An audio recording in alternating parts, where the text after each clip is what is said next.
하나님의 말씀은 사도행전 17장 16절 말씀부터 34절 말씀이 되겠습니다.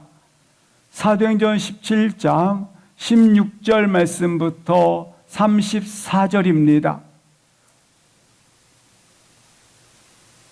함께 합독하시겠습니다. 바울이 아덴에서 그들을 기다리다가 그 성에 우상이 가득한 것을 보고 마음에 격분하여 회당에서는 유대인과 경건한 사람들과 또 장터에서는 날마다 만나는 사람들과 변론하니 어떤 에피쿠로스와 스토아 철학자들도 바울과 쟁론할세 어떤 사람은 이르되 이 말쟁이가 무슨 말을 하고자 하느냐 하고 어떤 사람은 이르되 이방신들을 전하는 사람인가 보다 하니 이는 바울이 예수와 부활을 전하기 때문이로라. 그들을 붙들어 아레오바고로 가며 말하기를 내가 말하는 이 새로운 가르침이 무엇인지 우리가 알 수 있겠느냐. 내가 어떤 이상한 것을 우리 귀에 들려주니 그 무슨 뜻인지 알고자 하노라 하니 모든 아덴 사람과 거기서 나그네 된 외국인들이 가장 새로운 것을 말하고 듣는 것 이외에는 달리 시간을 쓰지 않음이더라. 바울이 아레오바고 가운데 서서 말하되 아덴 사람들아 너희를 보니 범사에 종교심이 많도다. 내가 두루다니며 너희가 위하는 것들을 보다가 알지 못하는 신에게라도 새긴 단도 보았으니 그런즉 너희가 알지 못하고 위하는 그것을 내가 너희에게 알게 하리라. 우주와 그 가운데 있는 만물을 지으신 하나님께서는 천지의 주제시니 손으로 지은 전에 계시지 아니하시고 또 무엇이 부족한 것처럼 사람의 손으로 섬김을 받으시는 것이 아니니 이는 만민에게 생명과 호흡과 만물을 친히 주시는 이심이라. 인류의 모든 족속을 한 혈통으로 만드사 온 땅에 살게 하시고 그들의 연대를 정하시며 거주의 경계를 한정하셨으니 이는 사람으로 혹 하나님을 더듬어 찾아 발견하게 하려 하심이로되 그는 우리 각 사람에게서 멀리 계시지 아니하도다. 우리가 그를 힘입어 살며 기동하며 존재하느니라. 너희 시인 중 어떤 사람들의 말과 같이 우리가 그의 소생이라 하니 이와 같이 하나님의 소생이 되었은즉 하나님을 금이나 은이나 돌에 대 새긴 기술과 고안으로 새긴 것들과 같이 여길 것이 아니니라. 알지 못하던 시대에는 하나님이 간과하셨거니와 이제는 어디든지 사람에게 다 명하사 회개하라 하셨으니 이는 정하신 사람으로 하여금 천하를 공의로 심판한 날을 작정하시고 이에 그를 죽은 자 가운데서 다시 살리신 것으로 모든 사람에게 믿을 만한 증거를 주셨음이니라 하니라. 그들이 죽은 자의 부활을 듣고 어떤 사람은 조롱도 하고 어떤 사람은 이 일에 대하여 내 말을 다시 듣겠다 하니 이에 바울이 그들 가운데서 떠나매 몇 사람이 그를 가까이 하여 믿으니 그 중에는 아레오바고 관리 디오누시오와 다말이라 하는 여자와 또 다른 사람들도 있었더라. 아멘. 바울 일행은 빌립보 도성에 그리고 데살로니가 지방에 그리고 베리아에 도착을 하게 됩니다. 데살로니가에 있었던 이 불량한 사람들이 베리아까지 찾아와서 복음을 방해하고 소동을 일으킴으로 결국 바울은 베레아의 믿음의 형제들의 호의를 받으며 밤에 아덴에 도착하게 되었습니다. 오늘 아덴에서 있었던 일을 본문은 기록해 주고 있습니다.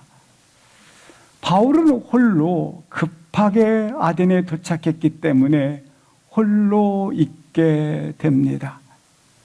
이 아덴에서 거대한 이성과 철학과 예술의 최정점에 있는 문화와 맞닥뜨리게 되었다라고 하는 것입니다.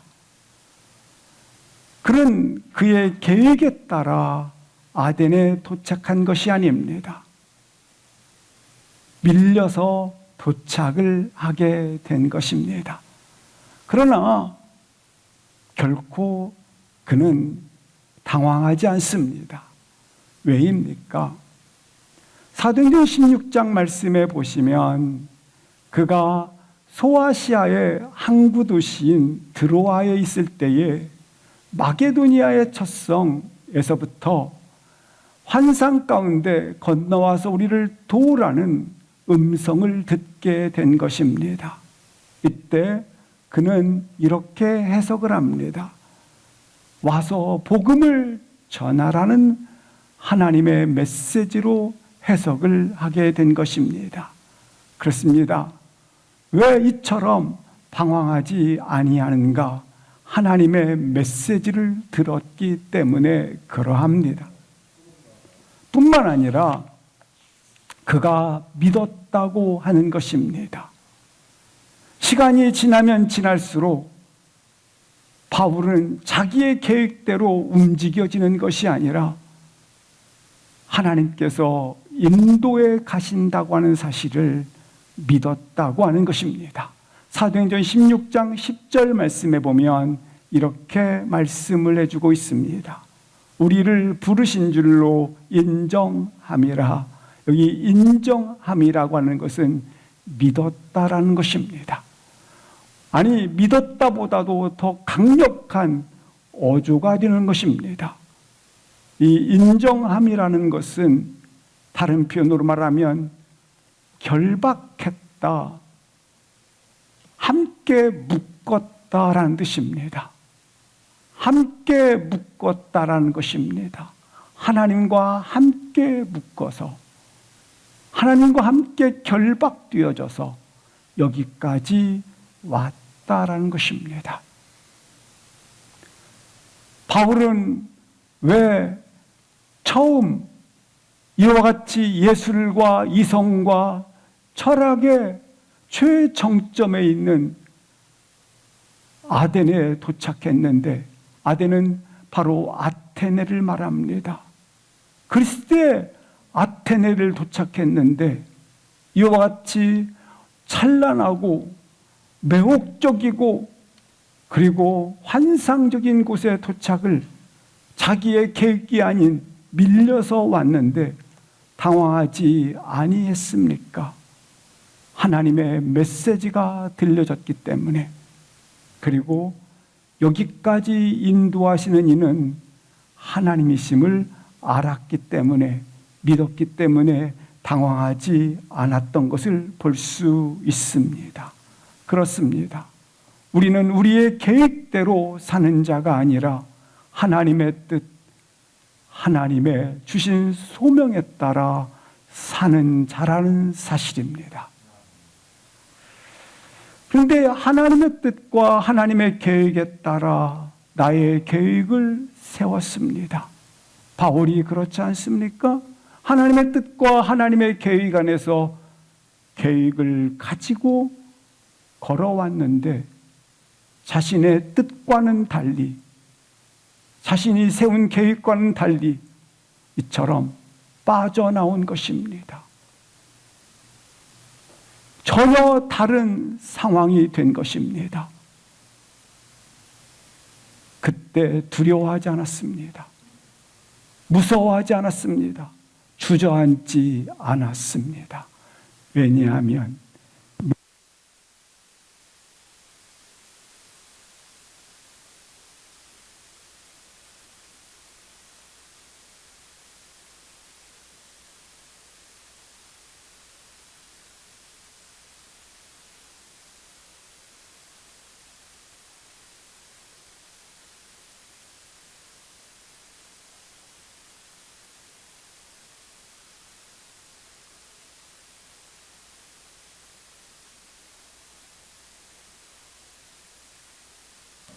믿는 자를 인도하시는 하나님임을 확신했기 때문입니다.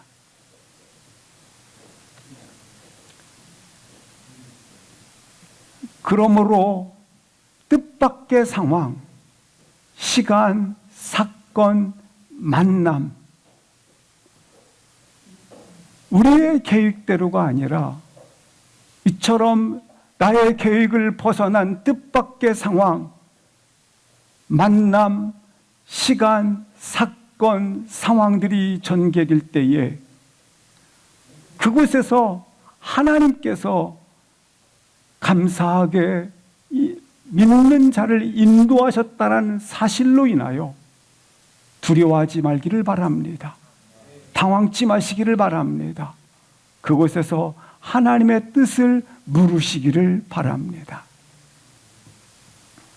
오늘 본문에 나와 있는 이 아테네는 예수님이 탄생하기 전 BC 5세기경을 배경으로 하고 있습니다.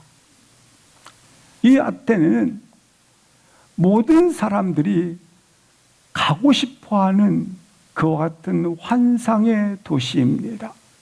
그리고 철학과 이성과 예술의 최정점을 달리고 있는 최고의 문화의 도시입니다. 잘 아시는 것처럼 이 아테네는 플라톤, 아리스토텔레스, 에피큐르스, 제논, 소크라테스의 고향입니다. 당대에 지금까지 이와 같은 철학자들을 배출한 역사가 없습니다. 이렇게 철학과 문화와 예술의 최정점을 그렇게 문명을 일으킨 곳이 아테네입니다. 이 그리스 아테네에는 도시 전체가 빼곡하게 신전들로 하얀 대리석으로 지어진 신전들로 빼곡히 차 있습니다. 이 전들은 얼마나 화려하고 큰지 모릅니다.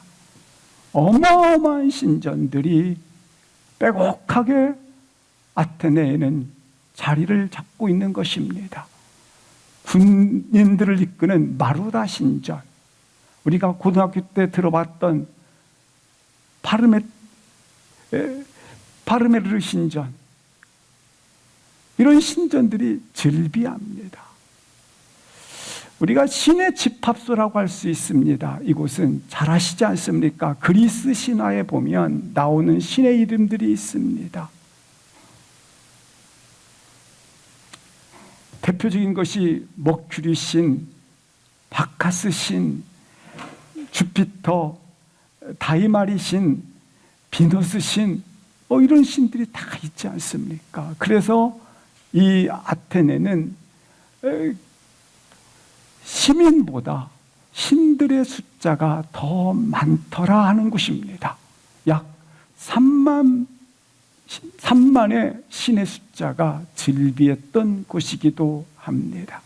그런데 이러한 신전과 이러한 신과 그리고 이러한 예술과 이러한 것들이 시민들의 마음을, 아테네 시민들의 마음을, 정신세계 그리고 그들이 가지고 있는 가치세계들을 다 지배하고 있었다라고 하는 것입니다. 오늘날도 어디를 가고 싶습니까? 그리스 아테네를 가고 싶어하는, 죽기 전에 꼭 가고 싶어하는 곳이기도 합니다. 그래서 이 아테네는 화려함과 매혹적임과 그리고 모든 사람들의 철학, 예술의 최정점을 찍고 있는 그곳을 모든 사람들이 주목하고 있습니다. 그런데 오늘 본문 16절을 보시겠습니다.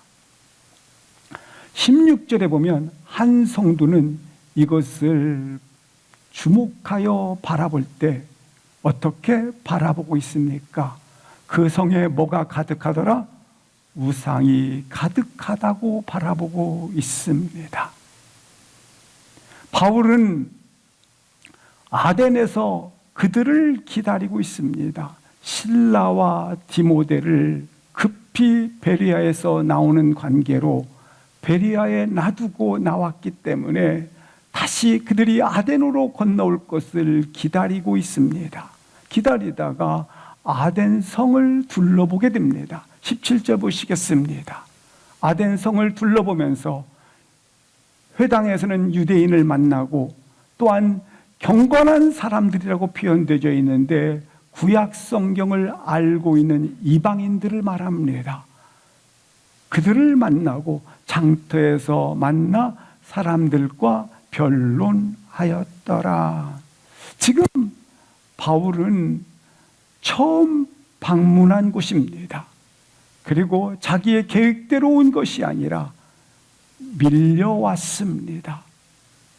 그런데 전혀 표류하지 않습니다. 왜냐하면 하나님이 이곳에 나를 보내셨다고 확신을 했기 때문에 그렇습니다. 사랑하는 성도 여러분, 우리도 이럴 수 있습니다. 이때마다 분명한 태도, 하나님이 이곳에 나를 보내셨습니다. 여기 변론했다라는 표현은 어떤 표현이냐면 대신 격렬하게 싸웠다라는 것입니다. 바울 사도는 그리스도를 대신하여 여기에 있는 아테네의 그와 같은 철학, 문화, 예술, 그리고 종교, 이 모든 우상들과 매혹적인 것들과 격렬하게 지금 뭐하고 있더라? 싸웠다라는 것입니다. 누구를 위하여? 하나님을 위하여 말입니다. 우리가 이 세상을 향하여 사실은 그와 같이 격렬하게 싸워야 하는 것입니다. 몸으로 싸워야 하고 그리고 삶으로 싸워야 하는 것입니다. 그래서 사랑하는 성도 여러분, 이 땅을 걸어갈 때에 삶의 설교자, 몸의 설교자로 세상과 싸우며 걸어가시기를 주의 이름으로 기도합니다. 매력적인 이곳에서 바울이 바라본 것은 오늘 말씀처럼 다시 16절 말씀을 보시겠습니다. 매력적인 이곳에서 바울이 바라본 것은 그 성에 우상이 가득하다는 것을 보고 있습니다. 바울이 본 것은 그 화려한 신전, 그리고 그들이 최고의 예술, 철학, 문화, 그것을 보기 이전에 먼저 이와 같이 그들이 이 성에 우상이 가득한 걸 본 것처럼 우리도 그렇습니다. 이것을 보고 감탄하기 전에 우상이 가득한 걸 봅니다. 왜 마음의 격분이 일어났습니까? 우상이 가득했기 때문에. 여기 격분하다라는 말씀이 표현되어 있습니다. 우리가 격분한다라는 것은 일반적으로 화를 내다, 분노를 터뜨리다, 이런 뜻이 일반적인 뜻입니다. 근데 여기에서 격분이라고 하는 것은 그 뜻이 아닙니다. 여기서 격분은 하나님의 질투를 말합니다. 하나님의 질투하심을 바울의 마음속에 밀어넣음으로 말미암아 바울의 마음이 격장이 일어나서 견딜 수가 없는 거예요.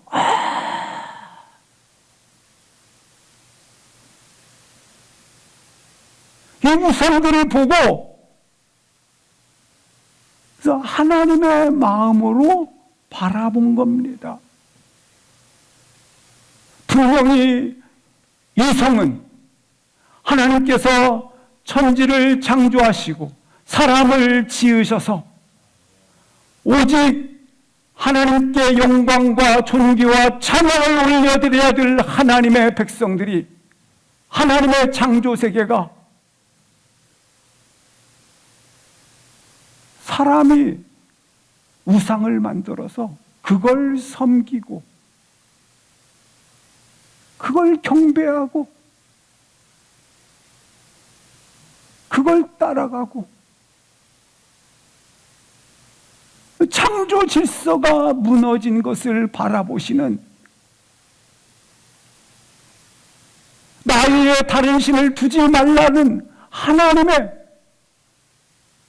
오직 영광은 하나님께만 있는데 무너진 거예요.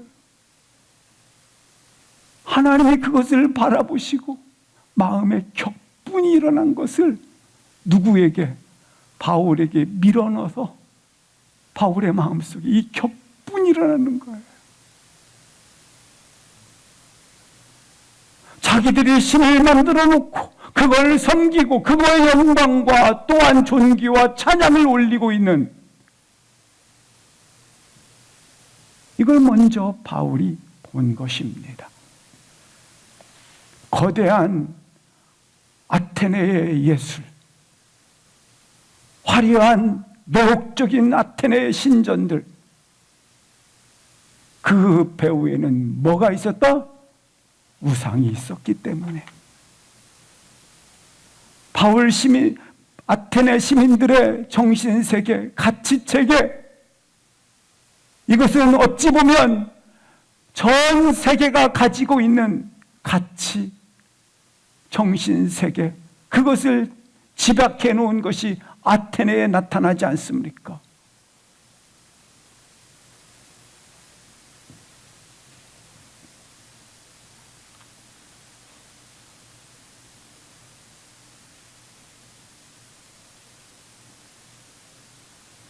우상을 보면서, 죄를 보면서 거룩한 영적 분노의 마음이 일어났다라는 것입니다. 우리 분노하는 것들을 보시기 바랍니다.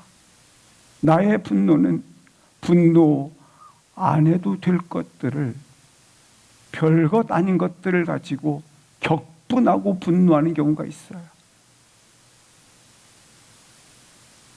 마귀가 나를 조롱하고 조종하고 죄로 자꾸 나를 끌어가고, 이것 때문에 내 마음에 격분이 일어나고 가슴을 치고 어찌하면 좋은가?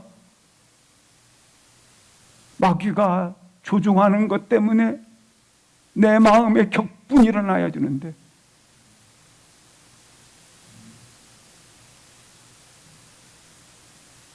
오늘 마음에 격분이 일어났다고 말씀을 하고 있습니다. 이 당시 아테네를 지배하고 있는 정신세계는 어떤 세계였는가? 오늘 17절, 18절 말씀을 보시겠습니다. 이 당시에는 세 학파가 이 아테네를 지배하고 있는 가치체계였습니다. 하나가 오늘 본문에 나와 있는 에피큐르스, 두 번째 스토아, 세 번째가 견유학파, 회의학파라고 있습니다. 이 에피큐르스 학파는 어떤 특징을 가지고 있느냐 하면, 신은 있다, 그런데 멀리 있어서 인간에게 간섭하지 않는다, 그렇게 멀리 있는 신으로 설명을 하고 있습니다. 그리고 그 행복을 가지기 위해서는 계속해서 쾌락을 누리십시오 라고 하는 것을 주된 관심을 갖고 있습니다. 그에 비해서 스토아는 어떤 특징을 가지고 있느냐면 에피큐리스와 정반대입니다. 그것은 금욕주의가 되겠고, 범실론과 영지주의가 여기에서 태동을 하게 됩니다. 범실론 사상이라고 그래서 규결을 지어도 틀린 바가 아닙니다. 범실론이라고 하는 것은 잘한 것처럼 모든 것이 신입니다. 잠깐만 이거 신입니다, 내가 만들어 놓은 신입니다, 그럼 신이 되는 거예요. 이렇게. 이것에 대해서 바울이 이렇게 설명을 합니다. 27절, 28절을 보시겠습니다. 방금 에피큐리스 학파가 신은 멀리 있는 신이다 이렇게 하지 않습니까? 그것에 대해서 설교를 하는 겁니다. 아니다. 신은 하나님은 멀리 계시지 아니하신 분이시다. 그러면 어떤 하나님이신가? 28절 보시겠습니다. 하나님은 당신을 찾아오셔서 당신을 간섭하시고 당신과 함께 있는 분이시다. 이렇게 하나님을 소개하고 있는 것입니다. 다시 18절 말씀을 보시겠습니다. 이 스토아 학파에 대해서는 다시 바울이 이렇게 22절과 23절에서 설교를 합니다. 보시겠습니다. 스토아 학파에 대해서는 모든 것이 신이니까 너희 가운데 범사의 종교심이 많도다. 이렇게 설교를 합니다. 그리고 23절 보시겠습니다.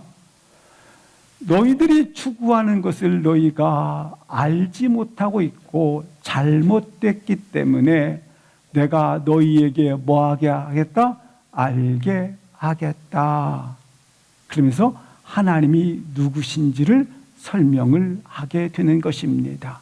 그러면 22절에 나와 있는 종교심을 보시겠습니다. 범사에 너희들은 종교심이 많도다. 여기 종교심이라고 하는 것은 뭐에 합성어냐면 두렵다라는 동사와 그리고 귀신의 합성어가 되겠습니다. 귀신을 두려워하는 것을 기반으로 하는 것이 종교심이 되는 것입니다. 종교란 뭐냐? 어디를 기반으로 하고 있는가? 인간의 두려움을 기반으로 태동한 것이 종교라고 하는 것입니다. 오늘날 수많은 이단들이 있습니다. 그것은 이 종교심입니다. 하나님에 대한 짝퉁, 모방을 말하는 것입니다. 귀신을 두려워해서 신을 만드는 것입니다. 그러니까 수많은 이단들이 나왔지 않습니까? 귀신들이 다 있는 거, 귀신들이.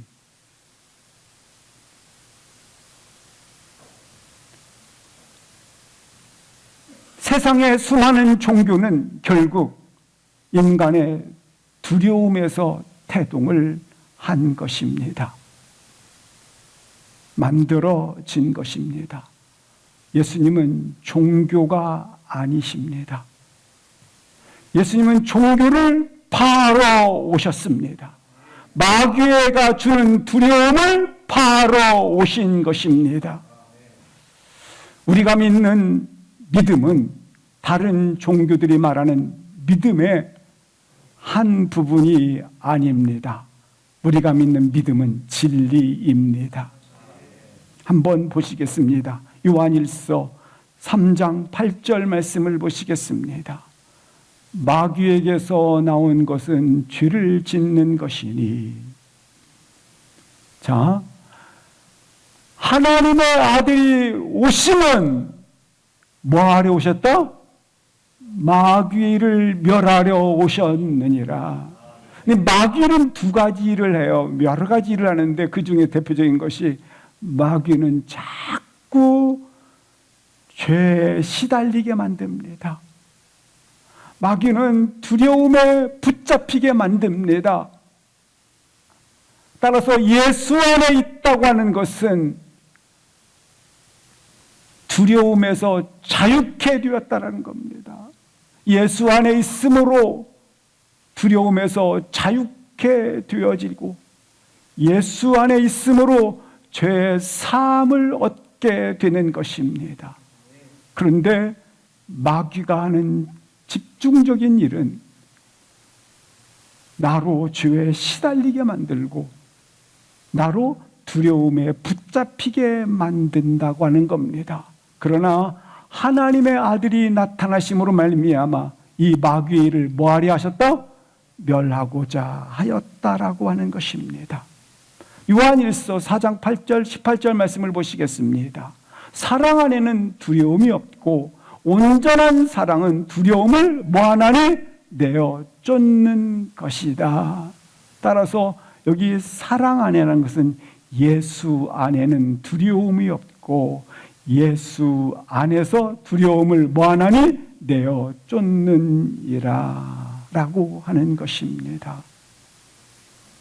따라서 우리 가운데 두려움이 없다고 하는 것은 빛이 왔다라는 것입니다. 빛이 옴으로 말미암아 어둠을 내어 쫓았다라는 것입니다.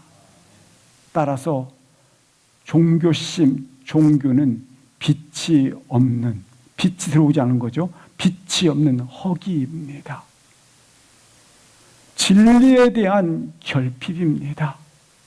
종교는 그 빛을 받지 못했기 때문에 단지 공허하다고 하는 것입니다. 그래서 종교를 붙잡고 사는 사람들을 보십시오. 공허하지 않습니까?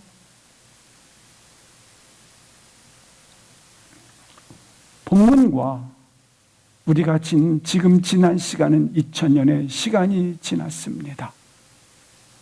바울은 지금 아테네의 최정점에 이와 같은 화려함과 그리고 이와 같은 문화 앞에 서 있습니다.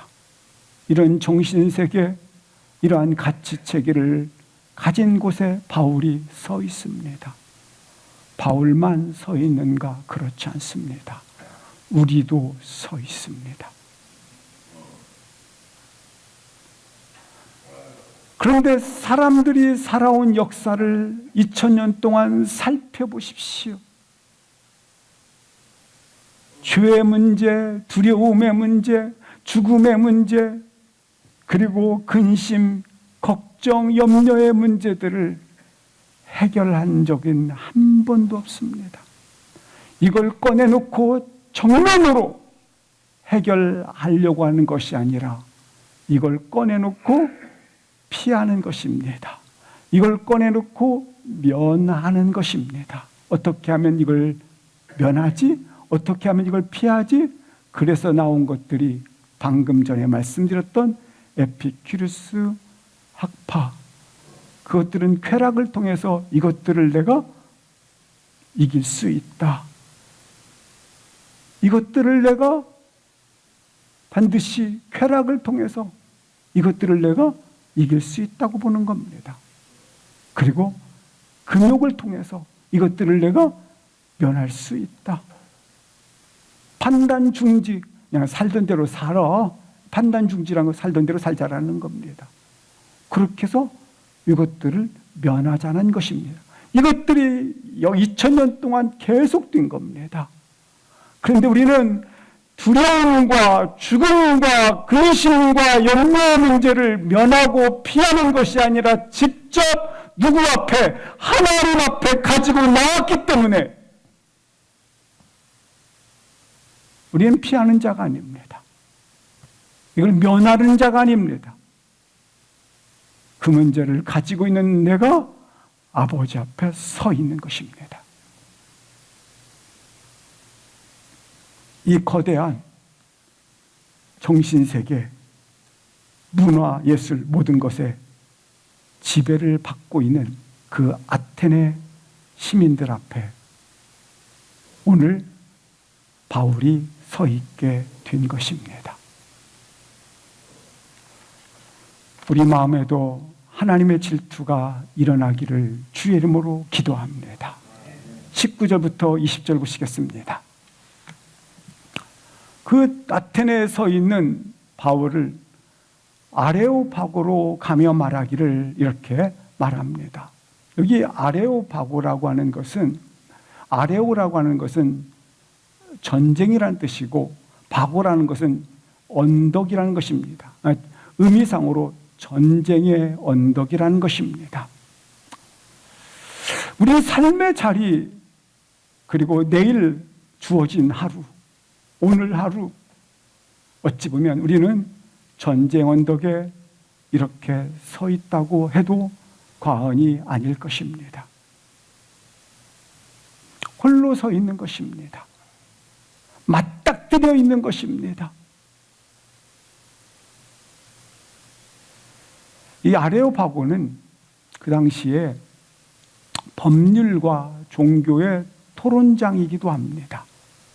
그리고 재판을 주관했던 의회 장소이기도 합니다. 사실 이 아테네에서는 민주주의가 태동했다고 볼 수 있지 않습니까? 이곳으로 지금 바울을 데리고 가면서 이렇게 얘기를 합니다. 네가 가르치는 것이 무엇인지 우리가 알 수 있겠느냐? 20절 보시겠습니다. 말해봐라. 알고자 하느니 말해봐라. 주어진 기회를 바울은 복음을 전하는데 선용하고 있음을 볼 수 있습니다. 하나님은 어떤 분이신가를 설명을 하고 있는 것입니다. 세 가지로 하나님을 선포합니다. 24절, 25절 보시겠습니다. 첫 번째, 하나님은 어떤 분이신가? 우주 만물, 역사와 사람, 인간과 만물을 지으신 분이시다. 그래서 하나님은 창조주이십니다. 이렇게 선포를 하는 것입니다.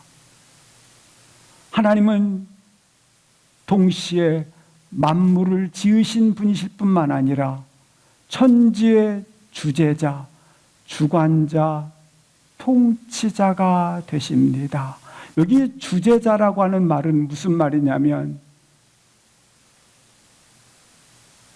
다자인이라는 표현인데 다 거기에 자인, 존재, 거기에 존재하시면서 다스리시는 분이라는 것입니다.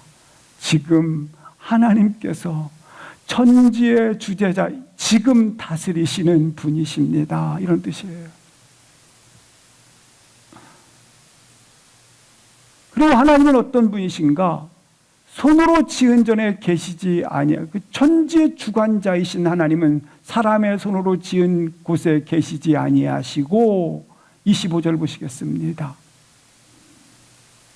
그는 무엇이 부족한 것처럼 섬김을 받는 분이 아니시다. 이렇게 말씀을 하고 있습니다. 그리고 그는 24절 한번 다시 한번 보세요. 이게 25절 죄송합니다. 여기 만 밑에 보면 그는 만민과 생명과 호흡과 만물을 친히 주시는 분이시다. 첫 번째, 천지의 창조자이십니다. 설교를 한 겁니다. 두 번째 설교 내용입니다. 26절부터 27절 보시겠습니다. 두 번째 설교 내용입니다. 천지를 주관하신 하나님은 그는 멀리 계시는 분이 아니라, 두 번째, 버려둔 분이 아니라 창조하신 후에 보살핀다. 어떻게 보살피시는지 보세요. 만드시고 연대를 정하시고 한정을 하셔서, 다른 표현으로 말하면 다스리신다라는 겁니다. 천지를 창조하신 하나님은, 아까 천지 창조는 뭡니까? 창조한 것들, 인류와 역사와 이 모든 걸 창조했지 않습니까? 창조한 것들을 그렇게 정하셔서 보호하시고 또한 다스리시는 분이시다. 어떻게 만드셨는지 보살피는지 보시겠습니다. 첫 번째, 모든 족속을 한 혈통, 한 언어, 한 족속, 한 인류로 만드셨다. 두 번째, 연대를 정하셨다. 인간에게 역사를 주셨다라는 겁니다. 연대니까. 연대는 시간적 의미를 갖고 있지 않습니까? 그리고 거주하는 것은 장소 의미를 갖고 있지 않습니까? 따라서 시간과 공간을 주신 분이시다라는 걸 말하는 겁니다. 시간과 공간을 주셔서 인간의 역사를 선물로 주신 분이시다. 말씀을 해주고 있습니다. 27절 보시겠습니다. 하나님은 어떤 분이신가? 사람으로 하나님을 더듬어 찾아 발견, 하나님을 더듬어 찾아 발견하게 하셨다. 이렇게 말씀하고 있습니다. 이것은 하나님은 어떤 분이신가? 찾아 발견하도록 되어져 있는 분이시다. 그러니까 인간과 하나님 사이에는 깊은 교제를 할 수 있도록 발견하는 거니까 하나님과 인간 사이는 상관되어져 있다라는 것입니다. 상관없는 분이 아니라 하나님과 인간 사이는 상관되어져 있다. 다른 말로 말하면 이렇게 간섭하시고 역사하시고 함께하시고 하나님께서는 한 사람 한 사람 속에 이렇게 알고 계시는 분이시다라는 것입니다. 따라서 우리 각 사람에게서 그는 멀리 계시지 아니하시도다. 동행하고 계시고 나의 머리털까지 세신 바 되신 하나님이십니다. 이렇게 지금 거기 있는 자들에게 복음을 전하고 있는 겁니다. 세 번째 설교입니다. 28절, 29절 보시겠습니다.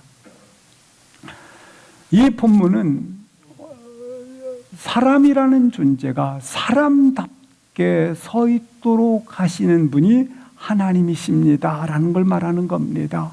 근데 여기 아테네에서 가르친 것은 뭐였느냐면 이렇게 가르친 겁니다. 우리의 마음과 우리의 영혼을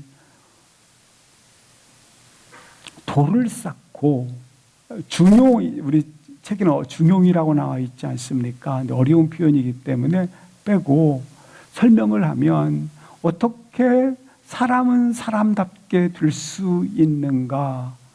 여기 마음과 영혼을 인간 스스로가 다스리고 그리고 훈련을 시키고 또한 수련을 시키면 사람이 균형이 잡힌다. 이렇게 설명을 했어요.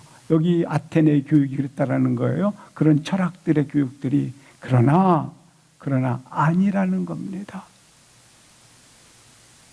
아니다라는 겁니다. 하나님이 우리를 찾아왔는데 찾아오신 그 하나님을 만나는 것이 사람이 되는 것과 같다라는 걸 이야기를 하고 있는 것입니다. 우리의 부르심을 말하는 건 받아들이라는 겁니다. 너희들은 이렇게 마음과 영혼에 수도를 해서 사람이 사람답게 된다고 가르치고 있는데 아니다.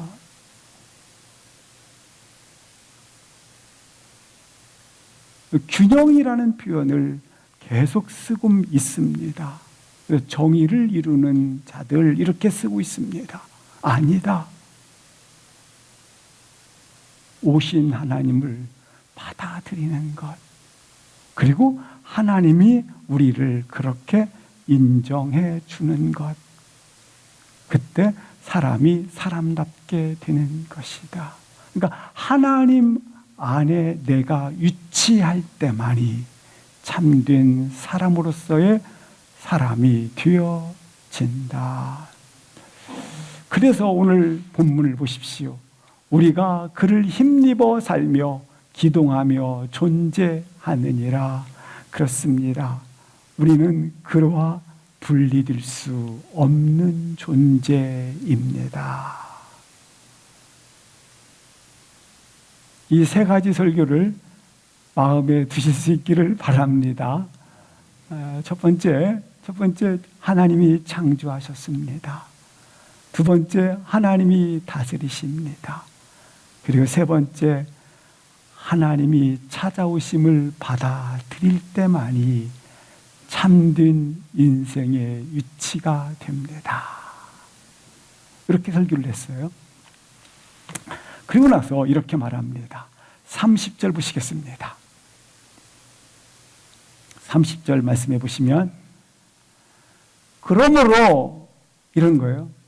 이미 망가진 마음에 아무리 수도를 쌓고 이미 그 안에 죄가 가득한데 아무리 돌을 쌓는다 할지라도 회복될 수 없다. 그러면 어떻게 해야 되는가? 명하사 회개하라. 회개하라 하는 거야.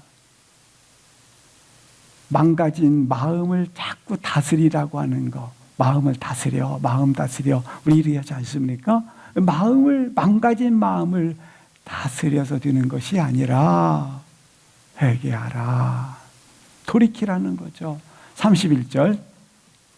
돌이켜서 여기 심판의 날을 작정하셨는데 하나님의 심판은 어디 안에서 이루어진가?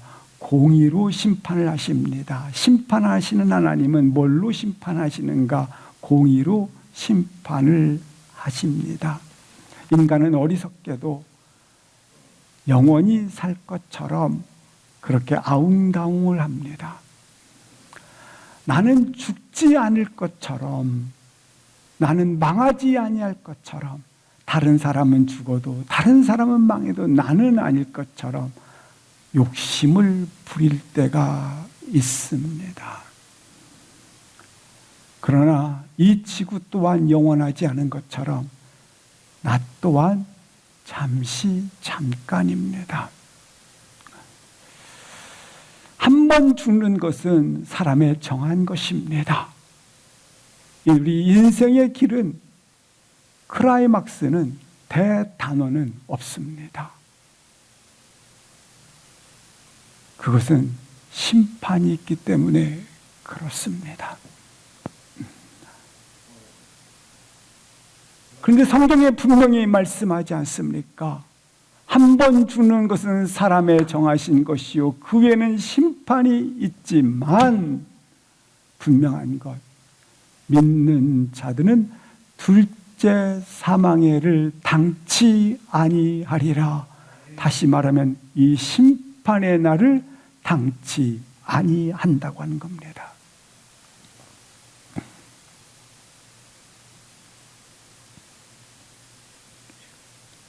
그리고 이렇게 설명하지 않습니까? 그를 죽은 자 가운데서 달리 살리신 그를 믿으면 주셨음이라.